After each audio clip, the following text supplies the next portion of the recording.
Hello, you are most welcome, ladies and gentlemen, to Real Impartation Moment on Tuesday Night Anatomy with Daniel Opan. Today's section, we continue with the developmental anatomy, and today we look at development of the face, and that of the palate. So we begin looking at the development of the face, and that of the palate, and of course, we will end with some developmental anomalies that will be associated with this kind of developmental anatomy. So I believe that by the end of this meeting, we should be able to really, understand whatever it takes as far as, of course, the face and the palate development, are concerned. And so, without much ado, let's set the ball rolling. So there we are. Now, actually, if you talk about development of the face, it's pretty simple because we have just two main structures which are needed in the development of the face. Okay, so two main structures are needed in the development of the face, and these are what we call the frontonasal process and, of course, the first pharyngeal arch. These are the two main things we need. So the frontonasal process, we will get to know that, as far as the head is concerned, the brain will develop in there. Now the brain, importantly, the forebrain, the mesenchyme that develops, anterior, or ventral to the development of the forebrain, is what we call the frontonasal process. So this, is a frontonasal. It means we have frontal part and nasal part. So frontonasal process. Okay, and then you also have the first pharyngeal arch. So if you've not watched, the pharyngeal arch, that I've done, yes, you can quickly get that video link, and of course you watch it. But with the first pharyngeal arch, yes, you also know that the first pharyngeal arch is also called mandibular arch. Now, the ventral aspect of the first pharyngeal arch is what we call, will give rise to what we call the mandibular swelling, or the mandibular process, or the mandibular prominence, if you want to call it. Either way, so that is what we are going to see. And then we also have what we call the maxilla, from the dorsal aspect of the first pharyngeal arch, we will have what we call the maxillary swelling, or the maxillary process, or of course the maxillary prominence also coming out of it. But remember that if you looked at the pharyngeal arches, they were bilateral, they were paired, on either side. So it means that yes, we will have two mandibular arches, coming from the ventral aspect of the first pharyngeal arch. And of course, we also have what we call two maxillary prominences or processes coming out from the bilateral, dorsal aspect of the first bronchial arch, or the first pharyngeal arch. So it means that in all, around the 4th week of intrauterine life, we have 5 mesenchymal, processes, which will be formed. A single frontonasal process having frontal part and of course the nasal part, and then of course, 2 maxillary, processes, and of course 2 mandibular processes, both coming from the first bronchial arch.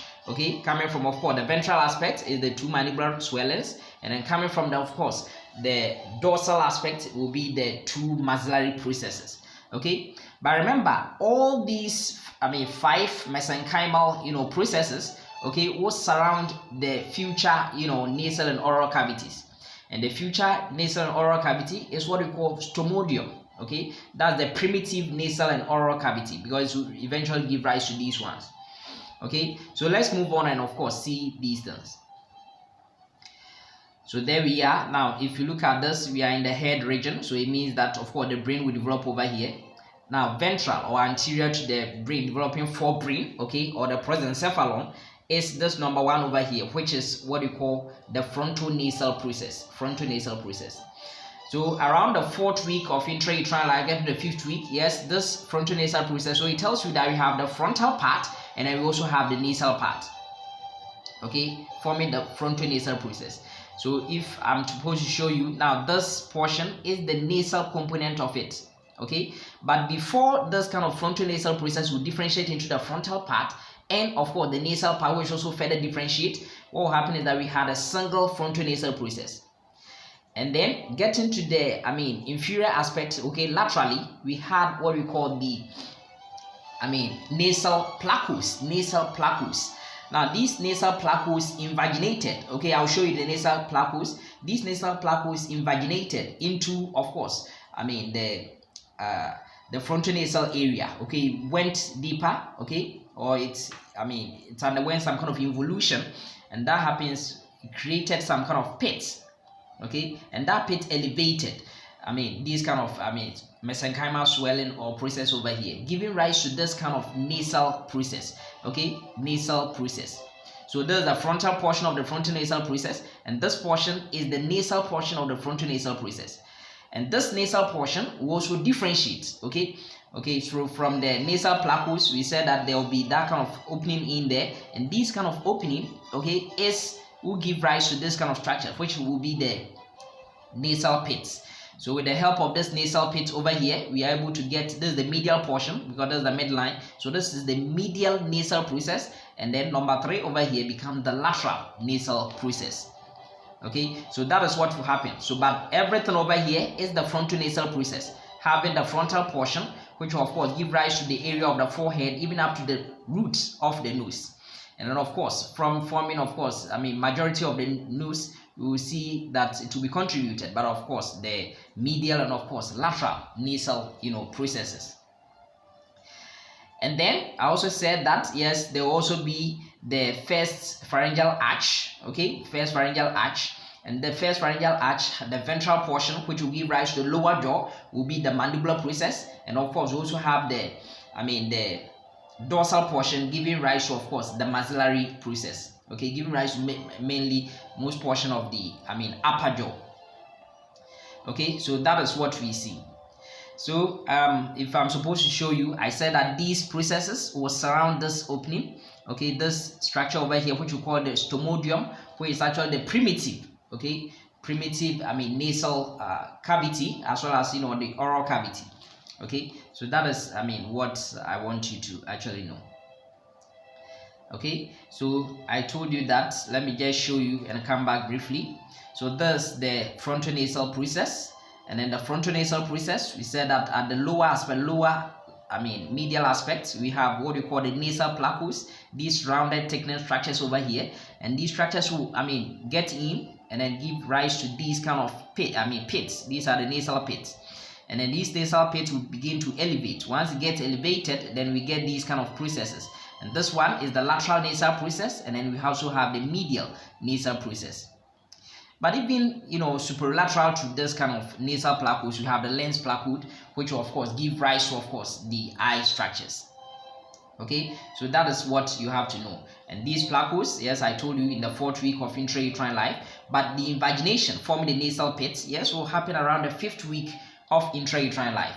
Once it is formed, then that kind of elevation of these kind of pits will give rise to the medial and lateral nasal processes.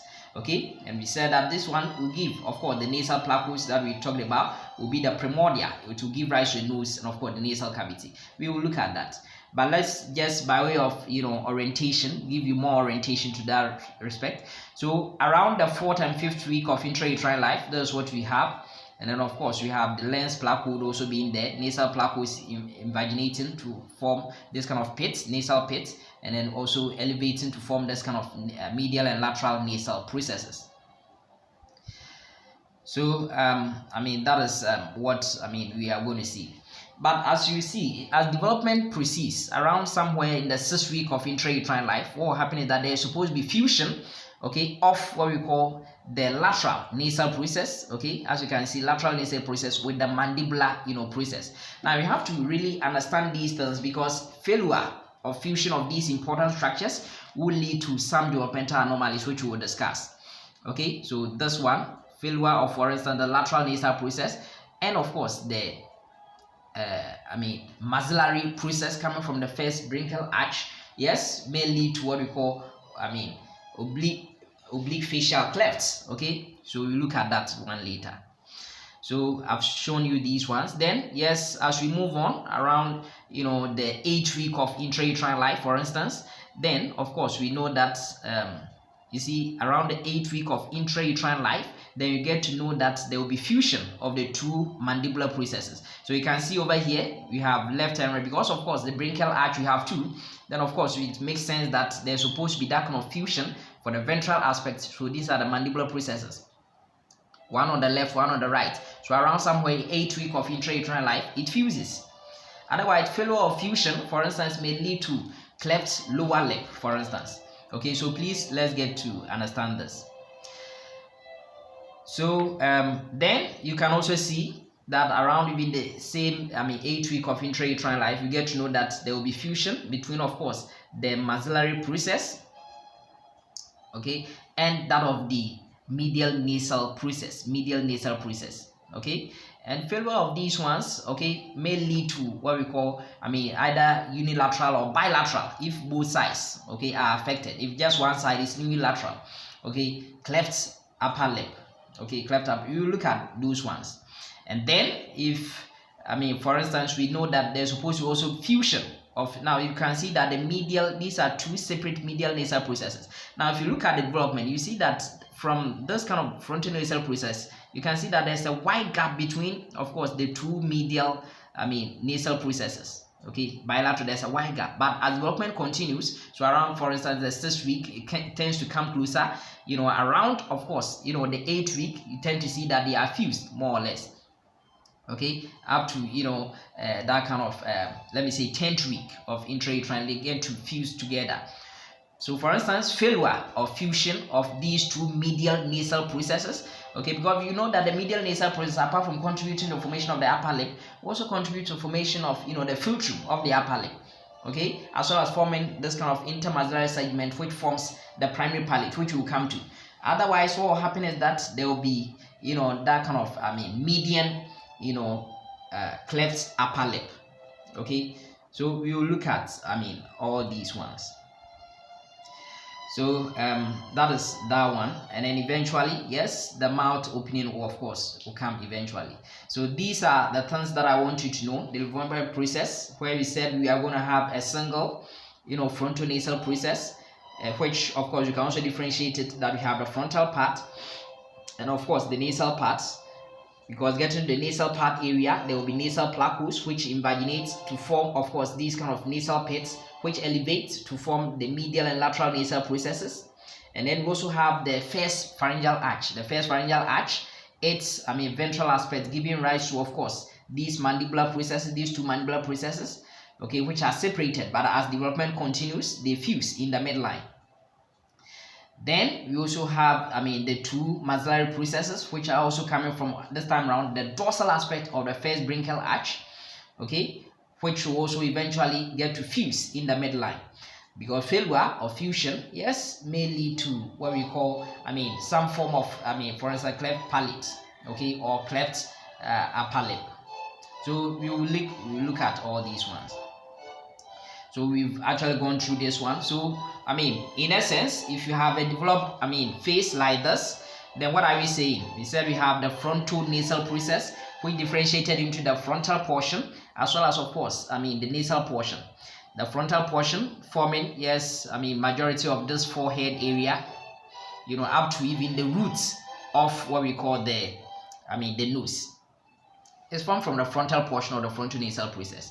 Then the nasal portion, which differentiates into the medial nasal process and the lateral nasal process.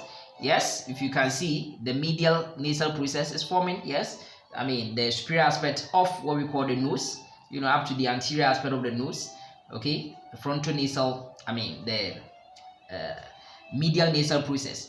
And it also contributes some portion to formation of the philtrum, okay. You know that in the upper lip we have this kind of philtrum over here, so some portion of the philtrum is contributed by, of course, the the medial nasal process, although this image is not showing, but some portion is, of course, contributed by it. Then the same medial nasal process, yes, goes in to produce what we call the primary palate, okay, primary palate. And we will get to know the primary palate, where is just anterior to what we call the incisive fossa or incisive foramen, okay, we will see. Then even apart from that, the nasal septum, the medial nasal process will also contribute to the formation of the nasal septum. So that is that one. Then if you look at the lateral nasal process, yes, is giving rise to the ala of what we call the nose, okay. So the ala of the nose mainly coming from, of course, the lateral nasal process. So that is what we see. Then as you can see, bilaterally we have this kind of maxillary process, and the maxillary process will give rise to the upper jaw, okay. Upper jaw will be derived over here, okay, together with the superior portion of the cheek, okay, will be developed over here, as well as the upper, lip over here. Then the mandibular process, the two mandibular processes will also fuse to give rise to the region below the, of course, the upper lip.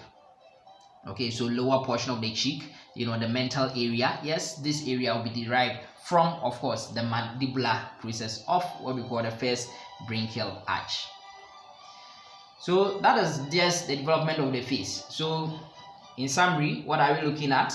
There will be first what we call development of what we call the stomodium. We said these things will happen around the 4th week of intrauterine life. Apart from that, we also have what we call the facial prominences. And I don't need to tell you, we are talking about the frontal nasal process. I mean the mesenchyme that develops ventral, okay, to the developing forebrain. Then we also said that yes, around the lower aspect of what we call the frontal nasal process, there will be what we call the nasal placule, which will develop, which are rounded thickness over there, and then it will invaginate to go in and then developmentally to give rise to what we call nasal pits. And the nasal pit will elevate to form what we call the medial and lateral nasal processes around the 5th week of intrauterine life.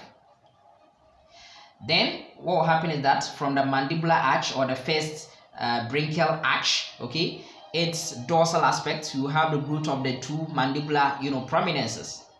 And then we said that there will be that kind of fusion later on between, of course, the medial nasal processes. Okay, then what will happen is that there will also be formation of the intermaxillary segment. Now we'll get to know in the palate that the intermaxillary segment is actually coming from, of course, the medial nasal process of the frontal nasal process. Okay, so this intermaxillary segment, apart from forming the philtrum, yes, the nasal septum, it also contributes to the formation of what we call the primary palate, which is actually ventral to the incisive fossa. Then around the 6th to 7th week of intrauterine life, yes, this intermaxillary segment will give rise to the primary palate. Then again, there will be that kind of formation of nasolacrimal sulcus, which lying within it will be the nasolacrimal duct. And we will see this cleft, oblique, facial clefts, deformity that we will see. Sometimes we will see that there will be patent, or this one will be open. We will see it. We will see that it will be, visible.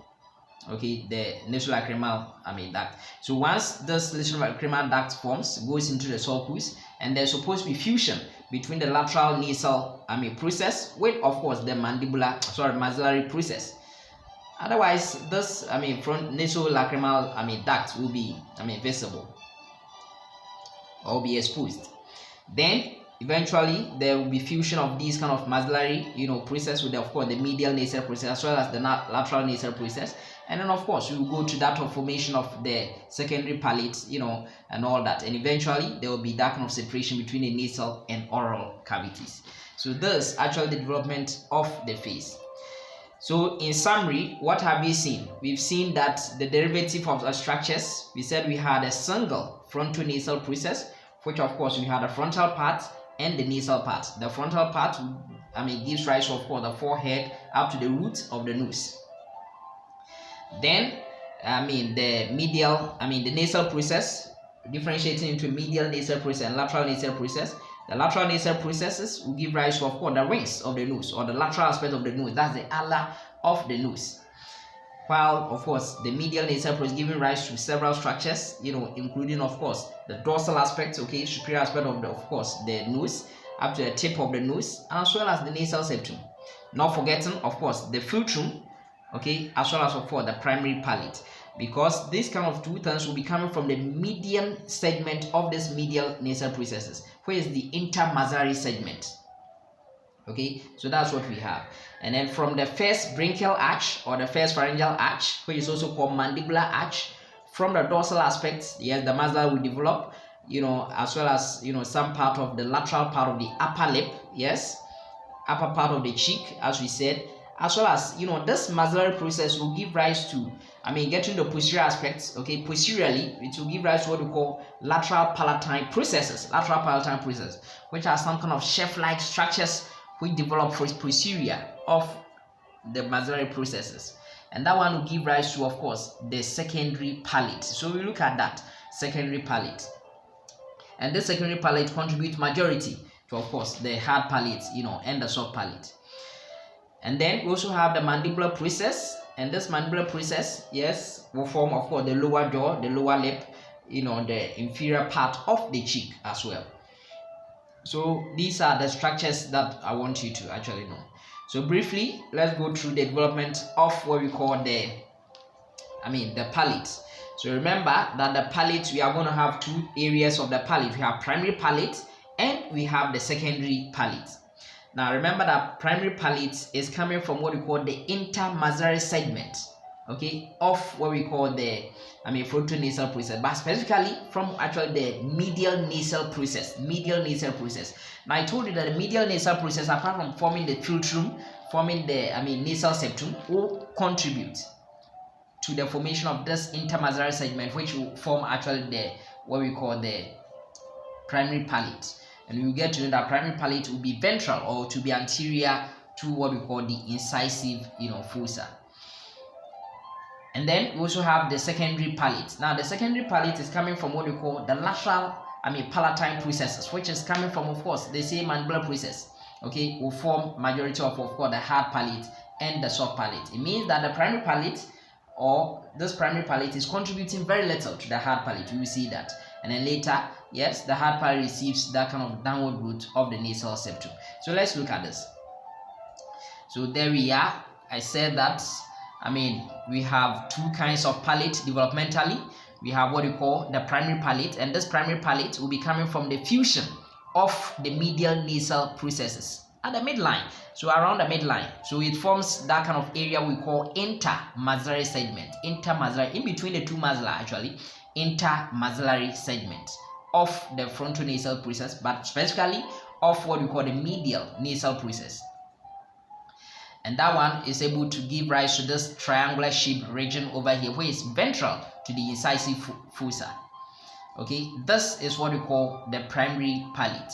So this primary palate is contributing very little to what we call hard palate. We'll get to know that. So that is that one. And then coming from the maxillary process, so you can see over here, this is what we call the maxillary process. Now the posterior aspect of this maxillary process gives rise to this kind of shelf-like structures, and these shelf-like structures is what we call the lateral palatine processes. So these lateral palatine processes of the maxillary process will fuse, okay, to form what we call the secondary palate. Okay, secondary palate. And there will be that kind of midline structure which will form, okay, in there. So simply put, yes, this secondary palate that we are talking about from the lateral palatine processes, yes, is the main structure which will give rise to, of course, majority of the hard palate and the soft palate. So we're going to actually fuse around, let me say, the 6th week of intrauterine life. Okay, that is what we are going to see. Now remember that if these structures, because it's going to give rise to this lateral palatine process of the maxillary process, is going to fuse to give rise to this kind of majority of the hard palate as well as the soft palate, then what will happen is that failure of fusion, especially at the posterior aspect, may lead to what we call bifid uvula. So if there's bifid uvula, then yes, that likelihood of failure of fusion of this kind of lateral palatine processes. Even apart from that, yes, generally bifid palate, yes, will result, okay, from failure of fusion of the lateral palatine processes. Okay, so that's what I want you to actually know. So there we are. So first, yes, apart from this intermaxillary segment forming the philtrum, it also gives rise to the primary palate. So this triangular shaped area, which is anterior to this incisive foramen, okay, or the incisive canal, is what we call the primary palate. Okay, coming from the intermaxillary segment of the frontonasal process, but specifically talking about, of course, the medial nasal processes. And then, yes, at the maxillary processes, yes, getting to the posterior aspect, yes, these shelf-like structures, which are known as lateral palatine process, will also begin to come closer towards the midline. So as you can see, it tends to fuse. So it fuses, and there's this kind of median raphe, which is formed over here, giving rise to, of course, majority of the remaining hard palate and the soft palate. So there we are. Now, one thing too is that there will be that kind of formation of this kind of nasal septum. Okay, nasal septum will have to form, and that one will begin from the anterior aspect and then it goes posteriorly. It begins around the 9th week of intrauterine life, and then by the time it gets to the posterior aspect, it's fully completed around the 12th week of intrauterine life. So please, get to know these ones. Now remember that, essentially the soft palate, okay, as we said, unlike the hard palate which is bony, yes, soft palate, yes, will be essentially made up of muscles. Muscle, because the uvula is part of the soft palate, yes, musculus uvulus, yes, is part of it. That kind of, palatoglossus, palatopharyngeus, tensor belly palatini, and of course levator belly palatini, yes, will make up, the soft palate essentially. It's simply made up of muscles, while of course, the hard palate is made up of, bone. So, in a nutshell, developmentally, we have primary palate and secondary palate. Okay, and look at that triangular shape area anterior to the incisive fossa is the primary palate, and then posterior to the incisive fossa, okay, this area is what we call the secondary palate. But we said that primary palate is coming from the intermaxillary segment of the frontonasal process, specifically the medial nasal processes. And then the secondary palate is coming from the fusion of what we call the shelf-like structure, which are the lateral palatine processes of the maxillary processes. Okay, so that's what we see. But in the adults, yes, developmental wise is over. So we have just what we call the hard palate and the soft palate. We said the soft palate is just made up of muscles, okay, fibromuscular. The hard palate is made up of bone. So this hard palate, okay, it forms the anterior 2/3 of the adult hard palate, and then posterior 1/3 of the adult hard palate is formed by, of course, the soft palate. Okay, and then this hard palate is therefore made up of two main bones, and one of them is what we call the palatine process of the maxilla, and what we call the horizontal plate of what we call the palatine bone. Okay, so that is what we see over here. So looking at some developmental anomalies, we try to explain what is really causing it. So one of them is what we call unilateral cleft upper lip. So unilateral cleft upper lip or unilateral cleft lip, because you don't have that of the lower lip. So unilateral cleft upper lip, let me just qualify it for you. This one, yes, on one side, if there's failure, okay, or fusion of what we call the medial nasal process and of course the maxillary process at one side, then it will give rise to what we call this kind of unilateral cleft upper lip. Then if it happens on either side, if there is failure of fusion, okay, of the maxillary process and the medial nasal process on either side, then it will lead to what we call bilateral cleft upper lip, and this is usually what we call hair lip. Although we have different forms of hair lip, this is classic example of hair lip. Okay, HARELIP, so hair lip, and this is the normal one. So if it is normal, then it tells you that there was complete fusion of course the maxillary process with that of the medial nasal process. Okay, so that is what we see. Now, however, we can also have median cleft upper lip, because there could be median cleft lower lip. If there's median cleft lower lip, then there's failure or fusion of the two mandibular processes of the first bronchial arch. Okay, would lead to median cleft lower lip. But this is median cleft upper lip. If there is failure or fusion of the two medial nasal processes, then it will lead to what we call defect in the midline. So there will be that kind of fissure in the midline. That is median cleft lower lip. Okay, so please get to know that. So there is one thing that we have to know. If sometimes there could be just cleft lip, cleft upper lip or cleft lip. So you can see that this one just the lip. There's no problem with the palate. But if it goes in, as you can see, this one there's cleft lip, and at the same time there's cleft palate.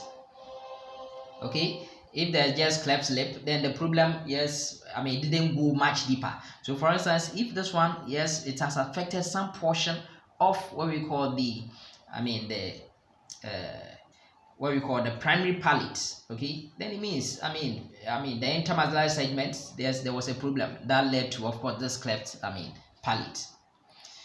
So if we are actually looking at cleft palate, actually we have two main kinds. We have the complete cleft palate and, of course, the partial or the incomplete, I mean, cleft palate. Yes, if there is, I mean, the partial one, then it means that the problem, yes, mainly has to do with, you know, the lateral, you know, palatine processes fusing together, okay. So it means that the primary palate, there's no problem, but of course the secondary palate, there's this kind of problem over here. So that is what we see. Then we could have this kind of complete, I mean, cleft lip and of that of the palate. It could be unilateral or bilateral. So you can see that with this one, it started all, yes, from where, I mean, the lateral palatine process of the maxillary process supposed to fuse, it didn't fuse, yes, even up to the primary palate, okay. Then when it is bilateral, yes, we can see that, I mean, for the two maxillary processes, I mean, the what do you call it, the primary palate, yes, there's still problem, yes, together with that of the secondary palate. So those are the distinction between, of course, the complete and, of course, the partial, you know, cleft lips. Now there's another thing which is also very important as far as development of the face is concerned, is the oblique facial cleft, okay, the cleft that we find in the face obliquely, okay. Now this one is a result of failure of fusion, okay, this time around from the maxillary process with, of course, the lateral nasal process. So lateral nasal process failing to fuse with, of course, the maxillary process will lead to this kind of oblique facial cleft, Usually, yes, this one is supposed to, I mean, you know, this kind of, I mean, nasolacrimal duct will be run over here. So it means that there will be that kind of exposed nasolacrimal duct, okay, formed over here. Now another thing too that we find developmentally is the cyclops. Now if, I mean, with the cyclops, what will happen is that, yes, there is missing, I mean, nostrils. We don't have the nostrils, okay, the nasal cavity failed to form, okay. It means that there's a problem with, of course, the nasal plaques, you know, giving rise to these kind of nasal pits, okay. So the problem will have to do with, I mean, the frontal nasal process, okay, the developmental defects over there. Either, yes, it didn't form well, or the nasal, I mean, pit failed to form, okay, within the nasal plaques. And usually what happens is that there will be a single, you know, median eye. The person will have just a single eye, okay, and there will be this kind of thing over here which forms, I mean, superior to the eye, yes, which we call it proboscis, okay. So this is, I mean, one important developmental defect that we also find. Yes, developmental defects coming mainly from the frontonasal process. Yes, some other, you know, things that we have to also look at, I mean, you know, this time abnormalities with the, you know, mouth opening. So microstomia, okay, microstomia with a small, micro has to do with small, and tomia, I mean, stomia has to do with, you know, the mouth. So microstomia, and of course macrostomia will have to do with, you know, very large mouth. So it tells us that if the stomodium, okay, I mean, the opening in there becomes so large, yes, it can lead to this kind of, I mean, macrostomia. But when it is very small, it will lead to this kind of microstomia. They also have the agnathia. This agnathia, yes, is absence, you know, A for absence, agnathia, that is absence of the lower jaw. But when it's micronasia, yes, then that is, I mean, small lower jaw. Then with the absence of teeth, then that is what you call anodontia. Okay, so we get to know some of these terms, okay. Then sometimes too there will be narrowing, very small nostrils. It tells you again that, of course, the nasal pits, yes, it didn't really form well, it became very small. But usually the nasal septum we talk about, if there's deviation, that is usually overgrowth of, you know, nasal septum is formed from, of course, vomer and, of course, the perpendicular plate of the ethmoid, you know, reinforced by, of course, the septal cartilage in the liver. So what happens is that if there's overgrowth of these bones, then what happens is that it will lead to what we call one of these bones, yes, or both of them, it will lead to what we call deviated nasal septum. Ladies and gentlemen, I hope you find this helpful, and by now you should be able to, really explain the development of the face, yes, linking to, of course, the abnormalities that are associated with it. Have a good night, all of you, and may the good Lord richly bless you. Amen.